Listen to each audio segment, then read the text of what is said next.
পুলিশে ছিনতাইবাজ, উর্দিপুরে টাকা লুট, ব্যবসায়ীর গাড়ি থেকে কোটি টাকা লুট। দুর্গাপুর থেকে 6 জনকে ইতিমধ্যেই গ্রেফতার করেছে পুলিশ। কলকাতায় আসছিলেন দিল্লির এক ব্যবসায়ী।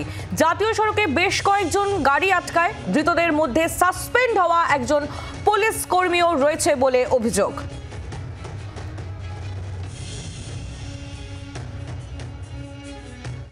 নাইটে আমরা 1:30টার সময় একটা কমপ্লেন্ট পেয়েছি দুর্গাপুর থানাতে যে একটা দিল্লির ব্যবসায়ী এখানে এসেছিল। ওর কাছে ও ক্যালকাটা যাচ্ছিল, সঙ্গে ওর গাড়িতে 1 কোটি টাকা ও ক্লেম করছিল। ওকে কেউ ক্রাইম ব্রাঞ্চ বলে ফেক বা অরিজিনাল পুলিশ পার্সোনাল ছিল বুঝতে পারেনি, এরকম ওকে গাড়ি আটকায়ছিল। তো সেই জন্য ওই গুরুত্ব বুঝে আমরা কালকে নাইট থেকেই খুব ভালো করে তদন্ত করেছি। তো ওখানে আমরা 6 জনকে এখন অবধি অ্যারেস্ট করেছি। আরও লোক এখানে কানেক্টেড আছে এটাতে, যে মেন পার্সন আছে যার সঙ্গে ও কন্ট্যাক্ট করে এখানে এসেছিল আসানসোলে। তো ওদেরকে আমাদের ধরার চেষ্টা চলছে।